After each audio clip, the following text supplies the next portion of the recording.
Good morning, students. I are the sir, and you are watching JD English Edition. आज की अपनी जो class है उसके अंदर 12th क्लास RBSc इंग्लिश की जो बुक है पनोरमा उसका फर्स्ट चैप्टर चल रहा है और उस चैप्टर को हमने 3 पार्ट्स में डिवाइड किया था ताकि हम उसको अच्छे से समझ के पढ़ सकें, क्योंकि लॉन्ग लेसन होने की वजह से इसको एक साथ नहीं पढ़ाया जा सकता, इसलिए हमने इसको 3 पार्ट में डिवाइड कर दिया था। अपने 2 पार्ट हो चुके हैं, थर्ड पार्ट आज हम पढ़ने जा रहे हैं। तो बुक का जो पेज नंबर 5 है उसके जो नीचे से जो सेकेंड लास्ट पैराग्राफ वहां से हम पढ़ेंगे आज। ऑन दी फॉलोइंग डे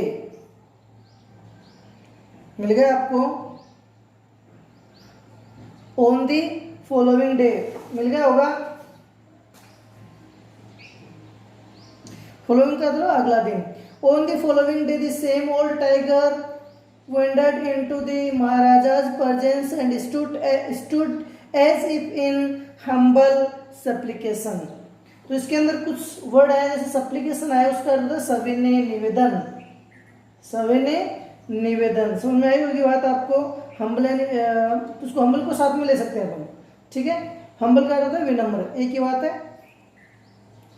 तो अगले दिन वही बूढ़ा बाघ महाराजा की उपस्थिति में घूमता रहा, मानो वो विनम्र निवेदन कर रहा था। विनम्र निवेदन क्या कर रहा था? मास्टर मालिक, what do you command of me, मेरे लिए क्या आदेश है, यानी मालिक मेरे लिए क्या हुक्म है, क्या आदेश है। इस बात की वो ऐसे ऐसे बोलता हुआ प्रतीत हो रहा था, हालांकि बोला नहीं, वो ऐसे घूम रहा था राजा के आगे आगे, तो ऐसे लग रहा था जैसे कि वो राजा के हुक्म की प्रतीक्षा कर रहा हो। It was with boundless joy that the Maharaja took careful aim at the beast। ये एक असीम खुशी की बात थी कि महाराजा ने क्या कर दिया? जानवर पर निशाना साधा। यानी जानवर पर सटीक या सावधानी पूर्वक, सटीक नहीं बोल सकते अपन क्योंकि निशाना चूक जाते हैं, आगे पढ़ेंगे अपन इसके बारे में। तो सावधानी पूर्वक निशाना साधा। फिर क्या हुआ? The tiger fell in a crumbled heap। जो टाइगर जो था क्रम्बल सिकुड़ा हुआ, हीप अंदर ढेर, तो टाइगर है वो सिकुड़े हुए ढेर के अंदर वो क्या हो गया? गिर गया, यानी कांपता हुआ वो सिकुड़े हुए ढेर की तरह नीचे गिर पड़ा, हीप हो गया और ढेर हो गया। I have killed the 100 tiger, मैंने 100 टाइगर मार दिया। My vow has been fulfilled। My vow has been fulfilled। अब यहाँ पर वो का अपन क्या लगा सकते हैं? वो का लगेगा इच्छा, उद्देश्य है ना, महत्वाकांक्षा, मनोकामना। तो मेरी जो मनोकामना है वो क्या हो गई? पूरी हो गई। तो आगे देखो, the maharaja was overcome with elation. महाराजा वो इलेशन बोल सकते हैं अपन, इसको इलेशन है सॉरी। तो maharaja was overcome with elation. Elation का अर्थ है उत्साह, खुशी, गौरव, प्राउड, ये सारे वर्ड्स आ सकते हैं इसके इलेशन के। तो महाराजा क्या था? खुशी से झूम उठा, या फिर ऐसे बात करें महाराजा अपनी सफलता के ऊपर क्या कर रहा था? गर्व से आनंदित था, खुश था, बहुत ज्यादा खुश था। Ordering the tiger to be brought to the capital in grand procession, the Maharaja hastened away in his car। तो क्या हुआ? महाराजा ने बाघ के शानदार जुलूस के साथ अपने राजधानी तक लाने का आदेश दिया और महाराजा जल्दबाजी में अपनी कार के अंदर चले गए। महाराजा अपनी गाड़ी के अंदर चले गए और उन्होंने वहां उपस्थित लोगों को, दीवान वगैरह सब, उनको क्या कर दिया? आदेश दिया कि वे इसका एक बहुत शानदार जुलूस निकाला जाएगा और इस जुलूस के साथ आप इसको राजधानी लेकर पहुंचो, ऐसा उसने आदेश दिया। दीवान वगैरह किसी को भी दिया होगा, वहां जो भी लोग उपस्थित थे उनको आदेश दिया। समझ में आई बात है? चलो फिर देखो आप, after the maharaja left, maharaja के जाने के बाद the hunters went to take a close look at the tiger. जो शिकारी थे वो बाघ को, यानी जो राजा मार के गया है, उस बाघ को नजदीकी से देखने के लिए उस बाघ के पास गए। The tiger looked back at them rolling its eyes in a bafflement. Bafflement तो व्याकुलता, विचलन बोल सकते हैं इसको। बाघ ने व्याकुलता से उनकी तरफ आंखें घुमाकर रोलिंग करते हुए देखा। The man realize that the tiger was a alive. लोगों ने क्या महसूस किया, वो उपस्थित जो लोग थे उन्होंने महसूस किया कि tiger was alive, tiger was not a dead. Tiger नहीं मारा गया, टाइगर अभी जिंदा है। समझ आएगा, नाम सुना होगा आपने, टाइगर अभी जिंदा है।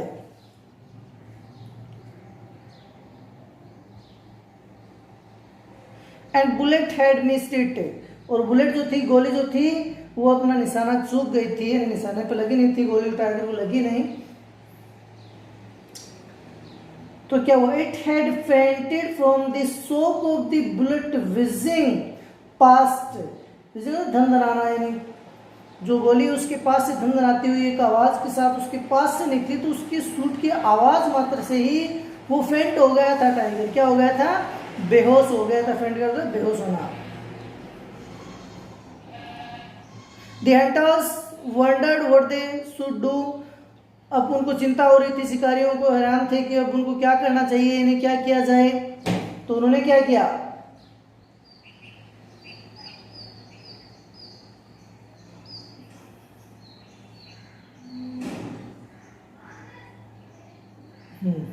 they decided that the Maharaja must not come to know that he had missed his tiger। कि उनको लगा कि राजा को पता नहीं है कि राजा है वो अपना निशाना चूक गया है, ऐसा उनको महसूस हुआ। और महसूस किया, निश्चय यही था, उन्होंने निश्चय किया कि महाराजा को ये महसूस होना भी नहीं चाहिए। महाराजा को हम ये बताएंगे भी नहीं, महाराजा जानते नहीं है कि वो अपना निशाना चूक गया। और इस बात को हम क्या रखेंगे, सीक्रेट ही रखेंगे। क्यों रखेंगे सीक्रेट, इफ ही डिड, यदि उसको पता चलता है, they could loss their jobs, यानी ऐसा उन्होंने किया, यदि हंटर्स थे, उन्होंने यदि राजा को बताया तो उनको अपनी जॉब है, नौकरी है, वो भी छोड़नी पड़ सकती है, उनसे हाथ धोना पड़ सकता है अपनी नौकरी से। One of the hunters took am from A distance of 1 foot and shoot the tiger. उनमें से एक शिकारी ने क्या किया, 1 फुट की दूरी से टाइगर पे निशाना साधा और टाइगर को गोली मार दी। This time he killed it without missing his mark. इस बार उसने उसको मार दिया बिना निशाना चूके। Then as commanded by the king, the dead tiger was taken in possession through the town and buried. और जैसा कि राजा है वो उनको आदेश दे के गया था, तो उसी आदेश के अनुसार मृत बाघ को कस्बे में लाया गया, उसको दफना दिया गया, ब्यूरिड कर दिया गया, उसका जुलूस निकाल करके लाया गया। तो आपको याद ये रखना है कि अभी टाइगर है वो सोमा टाइगर राजा के हाथ से नहीं मारा है, वो उस टाइगर को किसने मारा है, उस टाइगर को हंटर ने मारा है। इसको आपको एक तरफ माइंड में रखना है। उसके ऊपर एक मकबरा बना दिया गया। क्या बना दिया गया, टॉम बना दिया गया। क्या बनाया, टॉम यानी का मकबरा, उसके ऊपर एक टॉम वॉज क्रेक्टेड ओवर इट। तो उसके ऊपर क्या बना दिया गया है कि टॉम या मकबरा बना दिया गया। समझ में आई। उसके बाद में अपने अगले पैराग्राफ में आ जाओ, क्या पढ़ेंगे, अगले पैराग्राफ में आ जाओ। और पैराग्राफ कहाँ से स्टार्ट होता है, after days later maharaja sons 3rd birthday was celebrated. कुछ दिनों के बाद महाराजा के जो पुत्र था उसका 3रा जन्मदिन मनाया गया। Until then the Maharaja had given the entire mind over to tiger hunting। तब तक महाराजा ने अपना पूरा का पूरा ध्यान किस पे लगा रखा था, टाइगर हंटिंग पर लगा रखा था, बाघों के शिकार पर लगा रखा था। He had no time to spare for the crown prince। उसके पास, किसके पास है, राजा के पास सिंहासन के उत्तराधिकारी राजकुमार के लिए अतिरिक्त समय नहीं था।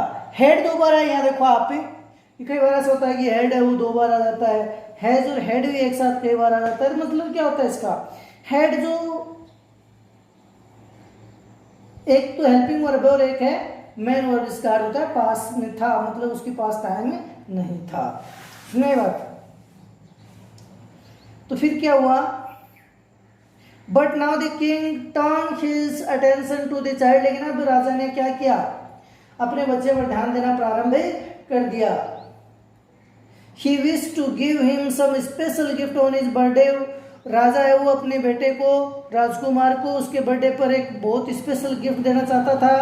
He went to the shopping center in Parthibandapuram and searched every shop but couldn't find anything suitable. वो कहाँ गया?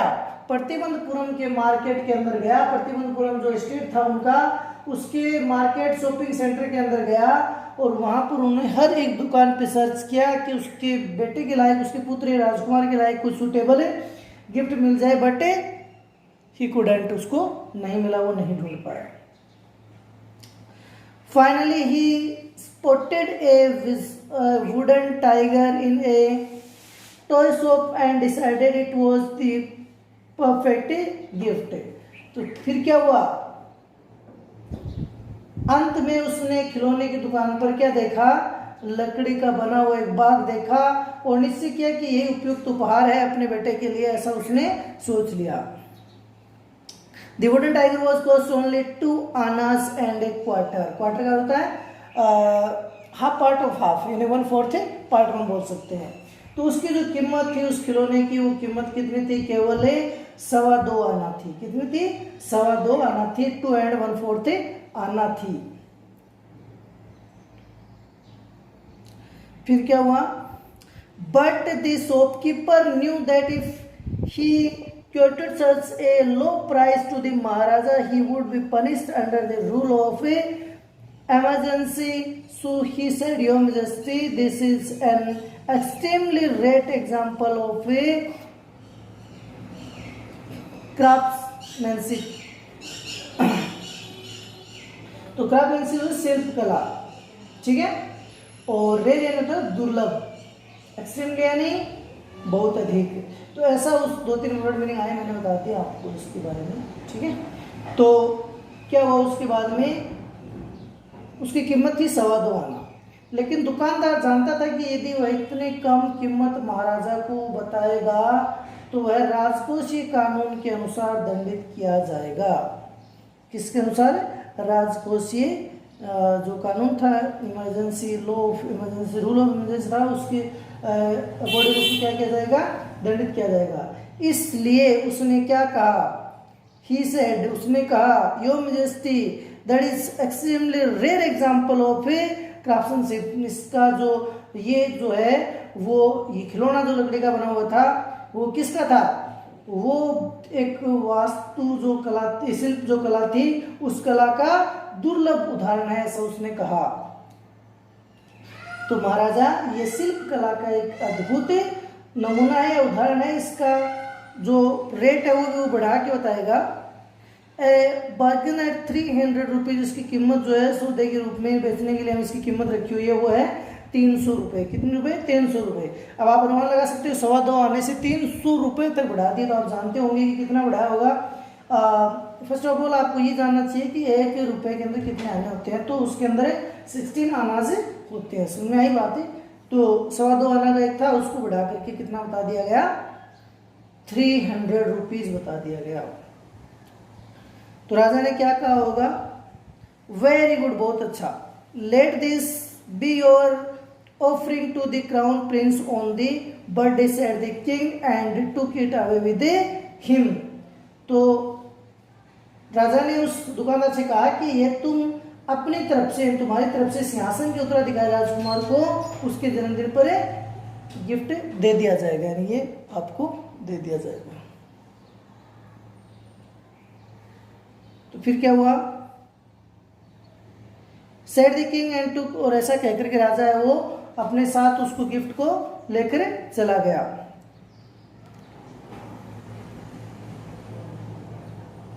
अपने साथ लेकर चला गया। On that day father and son played with that tiny little wooden tiger. उसी दिन पापा और बेटे ने, राजा और उसका जो बेटा था, क्राउन प्रिंस जो था, वो उस लकड़ी के छोटे से खिलौने के साथ खेल रहे थे। It had been carved by an unskilled carpenter. इसका किसके द्वारा बनाया गया था? एक अकुशल कारपेंटर के द्वारा उसको बनाया गया था। इट्स सरफेस वाज रफ, उसका जो सतह जो थी वो रफ थी, यानी खुरदरी थी। Tiny slivers of wood stood up like 12 all over it. छोटी छोटी जो स्लीव्स थी, यानी जो स्लीव्स होती है ना, मतलब पार्ट ऑफ ए वुड, यानी छोटे छोटे जो कील की तरह उसके ऊपर स्लीव्स है, वो हर जगह निकली हुई थी, सूलियां निकली हुई थी, सूल इसको हम बोल सकते हैं ना। ऑन ऑफ दो sleeves peace with the Maharaja right hand, उनमें से एक स्लीव्स यानी एक सुई है, कील अपन बोल सकते हैं, वो महाराजा के दाहिने हाथ में चुभ जाती है। ही pulled it out with his left hand, और महाराजा उसको अपने बाएं हाथ से उसको वापस निकाल लेता है खींच करके। And continue to play with the prince, और फिर से अपने बेटे के साथ या राजकुमार से लगातार खेलता रहता है। अगला पैराग्राफ, लास्ट पैराग्राफ है। The next day infection flared in the maharaja's right hand, अगली जो सुबह थी अगले दिन तक राजा के हाथ में वो दाएं हाथ में इन्फेक्शन फैल गया। इन 4 days, 4 दिन में, it developed into a separating sore with spread all over the arm, 4 दिन के अंदर अंदर उसने एक फोड़े, यानी मतलब उसको क्या बोलते हैं कि सोर का रूप ले लिया था,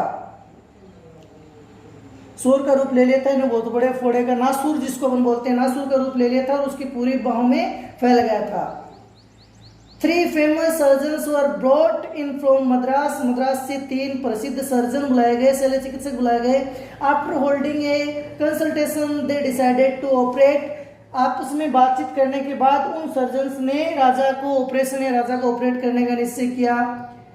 The operation took place, operation कर दिया गया। The 3 surgeons who performed it came out of the theater and announced, जिन सर्जन्स ने, शल्य चिकित्सकों ने ऑपरेशन किया, ऑपरेशन करने के बाद वो थिएटर से बाहर आए और उन्होंने अनाउंस किया, घोषणा की, The operation was successful, क्या हो गया, ऑपरेशन सक्सेसफुल हो गया।